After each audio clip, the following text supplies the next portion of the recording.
And we're live. Happy anniversary, happy anniversary, happy anniversary, happy anniversary to all you Raptors fans out there. Good afternoon, good morning, good evening, and good night. This is great. Ladies and gentlemen, wherever you are, just know that you're locked in on To The Point with Skip. and the Kick. We're socially distancing. Guys, this is absolutely amazing. Skip, you know what today is? June Special day 13th. for me. Yeah, it's a special day for me. Shout out to my man, Robert Tatar. All right? Today's your 31st birthday, and you know what? You are forever going to carry it with you on your 30th birthday. Knowing that the Raptors won! Are you kidding me? In 25 years, 24 NBA seasons, the Raptors took home the championship on that time. Brought home the Larry O'Brien Trophy, James Naismith, which is right here where the game started. First NBA game ever. Kip, I gotta ask you, where were you when that happened? Well, first of all, 1 year anniversary today. We're the champs. Yeah, I mean, you know where I was. Let's see that shirt. Let's see that shirt. Let's see the shirt, bro. Let's see the shirt. Oh, Yeah, that's what I'm talking about. there we go. No, you know where I was. We were together on the June 13th of a year ago. I don't know if you remember. I don't know if you remember how it went down, but it was pretty fun. How did you feel about that, brother? How did you feel about your Raptors bringing the championship trophy this side of the border, north of the 52nd parallel? How did you feel about this? I gotta say, it's funny looking back because all I remember, all the euphoria and joy I thought I would feel, I was just so freaking relieved. I was just like, thank God it's over. Like, it was so stressful and so tiring. Like, I got to the end of that playoffs and I was like, how do people do this? Like, how do the players do this? Like, I was like not sleeping at night worried that they were going to lose the next game. And I remember game 6 because they lost. You'd be calling me at 3 a.m. Yeah, because they lost game 5 and they blew game 5. They had a 6-point lead in game 5. So I remember you're going into game 6 and you're like, they need to pull this out because you go into game 7 having lost 2 in a row and you might as well call it over right there. Like, that would have been the end. So they needed that game 6, and thank God it wasn't close to the end. But my God, I just breathed a sigh of relief and like sang "O Canada" with all of our lovely friends. Didn't everybody just see that clip? Oh Canada, our home and native land, true patriot love, with all our sons command. Wow! Toronto Raptors! The true north, strong and free. Wow!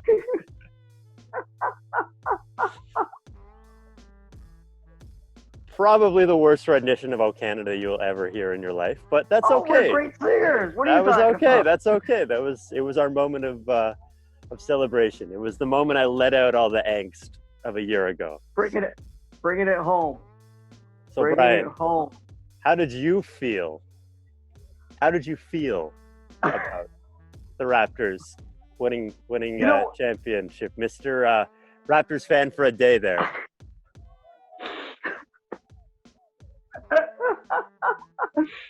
You know what, Skip? It was actually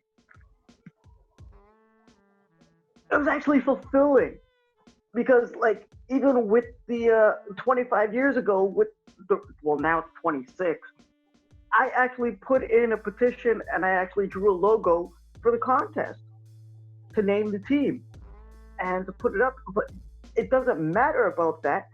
It was actually amazing just to see the Larry O'Brien Trophy from the game that started from our boy up on this side, James Naismith, just to bring it back here, just to see what happened with David Stoudemire, Vince Carter, just to see where it went. It was actually fulfilling. You had me a Raptors fan for probably about a couple hours until I saw your thumb with eyebrows over there, your ambassador, the player. I think you were a fan for the whole week. I didn't like that. I didn't like that. But you know what? Everything else around it, that was the only drawback to it. Everything else was absolutely fantastic. And, you know, I enjoyed seeing the smile on your face, Skip. Yeah. My mom's face, my girl's face. It was amazing to see. Just to see people in the city, just to see people loving it. And, you know, we don't do what the Philadelphia Eagles fans do and trash our city. We enjoyed it. We had a lot of fun. You went out that night. I don't want to go with you, remember? But it was absolutely a blessing. But Skip, can I ask you, how do you feel now about the Raptors winning the chip? Well, I still feel great about the fact that we're the defending champions, but it's just crazy to see how much the world has changed in the last 12 months. Like we're at a totally different point in our lives now. I mean, I just look back at this time last year, going downtown with 10,000 other people and being crammed like ear to ear, you couldn't move. Like that seems insane to me now. Like I haven't stood that close to a person in months. Like, so yeah, it's so weird. And it's funny, all the stress that we have about sports, because I look back a year ago, all I cared about was the Raptors. And it feels like the world's totally shifted, and basketball is even talking about getting back to business now. And I'm on a totally different wavelength. I'm so focused on the political atmosphere of the world right now. I'm not even worried about whether the Raptors come back, whether they win the title. I think whoever wins the title this year, if they come back, which is another thing we'll get into, but if the basketball even comes back, whoever wins the title, it's not going to feel the same. It's not going to be that whole basketball is our whole universe, basketball is our whole world. It's going to be just kind of like, it's just so different. And yeah, I don't know how to feel about the world right now. And it's in a very weird place. And basketball is the last thing on my mind. What about you? It's a different time and age that we're living in right now. And with everything that's going on and the whole COVID, the whole Black Lives Matter movement, the whole protest, apparently everything's going down south below the 52nd parallel.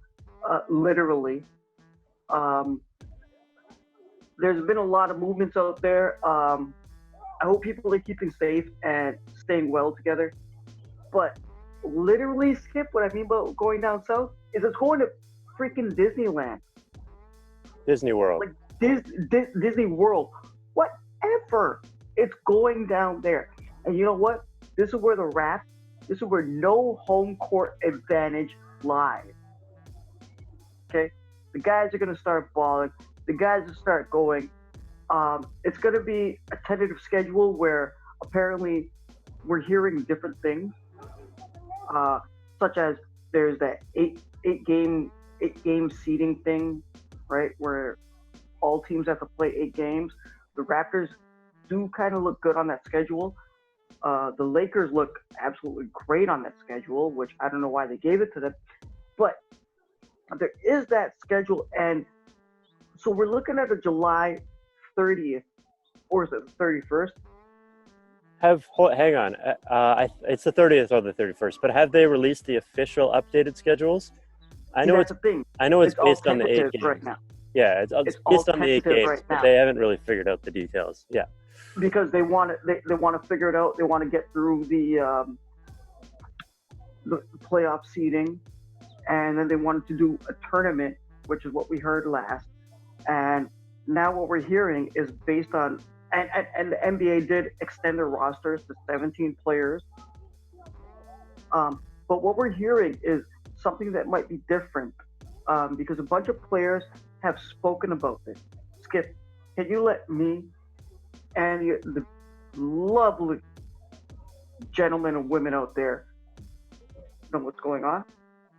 Well, there's a few things that's going on. There's a few things that's going on. So first of all, Disney World is in Orlando, and Orlando's in Florida, and Florida is getting absolutely hammered by coronavirus right now. So there's a little bit of risk just there, just the fact that they're going to Florida. For the Raptors, I mean, there's the problem of they can't come to Canada and then go to the States, or they have to quarantine like multiple times. So you say they don't have a home field advantage, but they're actually going to be at a home field disadvantage because they'll be on the road for the entire time. South of the border.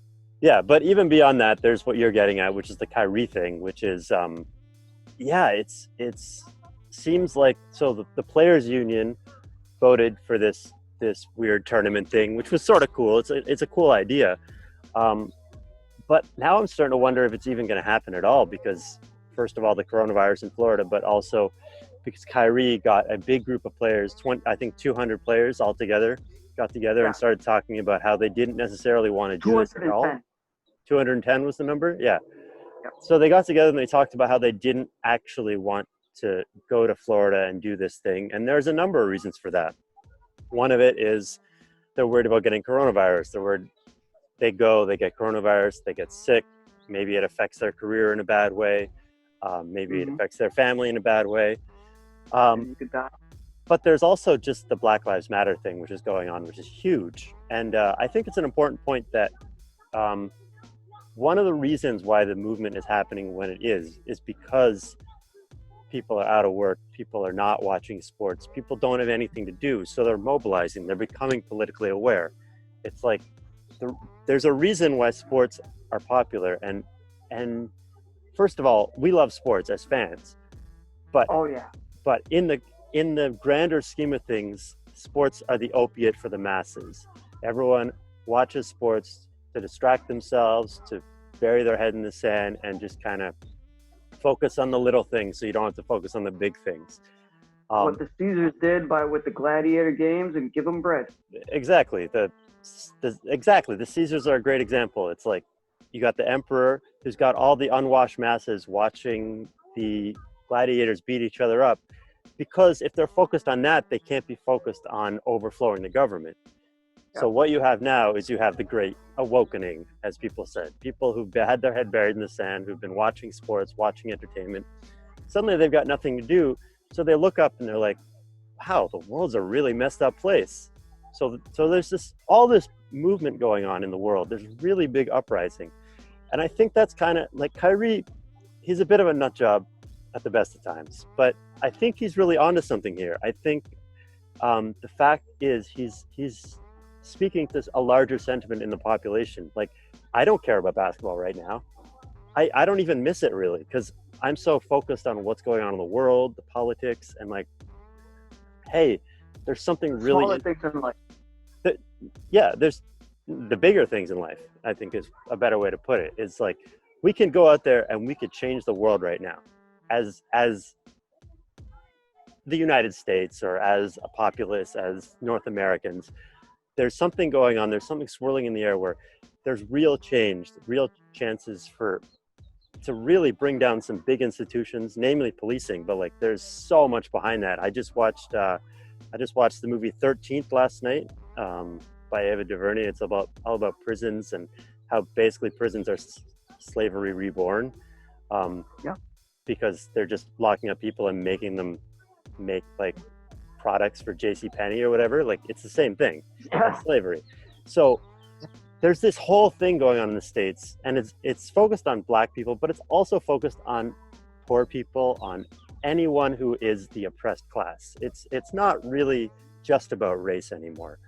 And so there's this whole awakening going on. And I think the players are right to say, we want to be a part of this.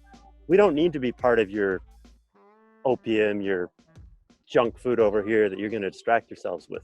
We want to be part of this actual movement. And if we have to lose a season of basketball, so be it. It's not going to be a real season anyway. Like, it's going to be a weird tournament. So if the players end up canceling the season, I'm not going to be mad at a single one of them. What I don't really want to see happen is I don't want to see them kind of go forward with this half-ass season where you've got maybe 200 players sitting out and 300 players playing, and it's this tournament format. So it really and the feels replacements like an asterisk. Yeah. you got to be, the union has to get together and really talk it over and figure out where people stand. But yeah, I mean, that's sort of what's going on, and I think it's really exciting. I think this is so much bigger than basketball. This could be the biggest movement we see in our lifetime. So Life. if we sacrifice a season of basketball to that, I have no problem with that. I don't know. What do you think, Brian?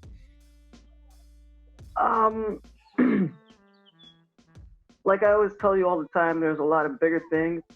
Like I would say, it's not what you eat at your table, it's who you eat it with. You know, there's some certain things in life that we need to take control of and understand. I agree with you on the fact that if there was no basketball this season, I wouldn't be mad. If there was, well, I might have to put an asterisk on it and say this wasn't real. And also on the third part of that, I'm gonna say the Raps are still the champs, no matter who wins this year. Longest Because you know longest what? defending champs all time, right? Exactly, Theoretically. exactly. World record. World record. Someone call Guinness. Actually, Yeah, get me a Guinness gift. I could use one. just like the Um, Jays. The Jays had 2 years to defend their title. yeah, and you know what? That year, that with the lockdown, they should have played the Expos in the World Series. That would have been beautiful. Yeah, but that was long ago. That might have been before you guys that are watching our show. Um, Skip, do you have anything else to say to our lovely ladies and gentlemen that enjoy our show and enjoy spending time with us? Do you have anything else to say to them? I think I've said about all I can about the politics, but just stay safe, everyone. Stay aware, stay awake. Pay attention to what's going on in the world today, and we'll get our basketball back eventually. Yeah. With this whole coronavirus, if anybody has it and they've defeated it, we salute you. If anybody has it currently, we wish you a speedy recovery. And if anybody else that has to lose a family member due to this virus, we extend our condolences. Um, we'll be back soon, guys. We have a couple topics to cover that we're going to cover because you guys are home just like us, just going through the motions. There's not too much to do. Like, look where Skip is. Skip, I love where you are, man. I love that part of that part of your place. But we're gonna actually put out some more content for you guys. We wish you guys all the best right now. And you know what, guys? On behalf of myself and the skipper, good afternoon, good morning, good evening, good night, and Peace.